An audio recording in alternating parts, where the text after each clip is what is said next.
Dyw gemau ddim yn union yn enwog am bethau fel deialog, na stori, na narratif.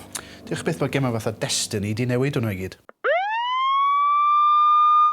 Felly, pam chi'n gofyn eich hunan bod yna gymaint o ffilmiau wedi seilio ar gemau?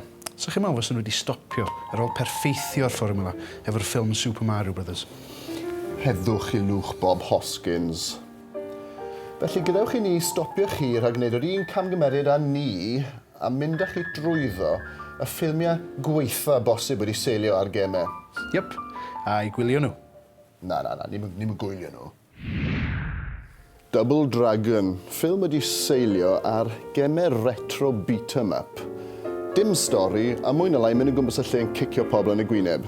Mae'r ffilm wedi seilio yn y dyfodol pell 2007 ac yn dilyn y dau frawd o'r gêm Billy a Jimmy Lee wrth nhw drio trechu'r dihiryn Shuko. Robert Patrick o Terminator 2 jyst gyn sacio i asiant. Ac achub y byd neu rhywbeth. $50, man. We accept all major credit cards, including American Express. George Hughes wedi cael dyddiau gwell. Na, nath yr actio ddim ennill unrhyw opera.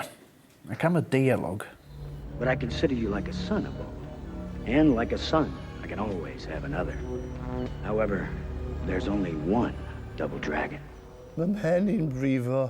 Wel, mae Shuko yn llosgi ffrind gorau'r brodyr mewn tan, ac ar ddiwedd y ffilm, ar ôl ei drechu, mae Billy a Jimmy yn dial arno. O ydyn. Hey, why are you hitting yourself? Hey, don't hit yourself. Come on, quit it. Hwn yn effernol, ni'n mynd gwylio mwy. Come on, mae'n rhoi gwaith na hwn, fydd yn hwyl. Mortal Kombat? Na misg y goreion. Blood Rain. Nawr, mae hon yn ffilm gan Uwe Boll, y bosib y cyfarwyddwr gweitha yn y byd.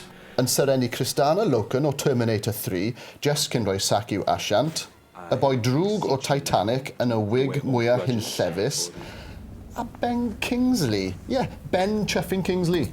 Mae am hanner dynas, hanner vampire Rain, sydd, yn trio stopio rhywun rhaid cymryd drosodd y byd. Mae gyd yn mynd fel y disgwyl. Does na ddim un cymeriad dau-ddimensional yn yr holl ffilm hyd yn oed, ac maen nhw rywsut yn gwneud dynas brydferth yn lladd vampires yn beth diflas. I should thank you now the brimstone is eradicated and you have so kindly handed me the heart. I would never have believed it would have been so easy. Mae Ben Kingsley yn gweud i llinella fe mor anghygoel o gyflym. Bron fatha bod ganddo fo rwla gwell i fod. O, ac yn y canol, mae Meatloaf yn troi lan efo harem o vampires. I gyd yn topless. Rwan, neith S4C ddim gadael i ni ddangos y dan yma chi. Dim achos y tits, ond achos actio Meatloaf. Ac yn y diwedd, mae pawb ond Rain yn farw ar y llawr. Mae'n fetafor fan o'n rwla. Alone in the Dark, ffilm arall gan Uwe Boll. Right, be off. Mae'n seiliedig ar gêm, does dim lot o bobl yn ei gofio ac yn effernol o ddiflas. Yn rhyfedd iawn, nath o ddim lot o bres. Wel, mae yna rai darnau cyffroes.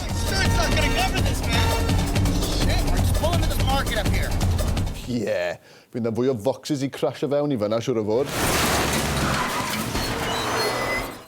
Yay! I fod yn deg, ella fysa Alone in the Dark wedi gallu bod yn ffilm OK, ond mae'r holl bethau diddorol am y gêm yn cael ei anghofio ar ôl rhyw hanner awr ac mae'n troi mewn i rip-off gwael o Aliens. Ond yn lle Sigourney Weaver, mae ganddo chi Tara Reid o American Pie yn actio gwyddonydd, good god. A dyna ni, y gweitha o'r gweitha. Rwan, fyswn ni'n gallu mynd ymlaen am rhain. Pam di'r ffilmau yma ddim yn gweithio? Y gwahaniaethau sylfaenol rhwng gema a ffilmiau, a'r ffaith bod Tara Reid wedi actio gwyddonydd. Ni wedi bod yma am 7 awr yn barod. Felly, tro nesaf, mynwch efo ni pan byddwn ni sbio ar Street Fighter, Prince of Persia... Na.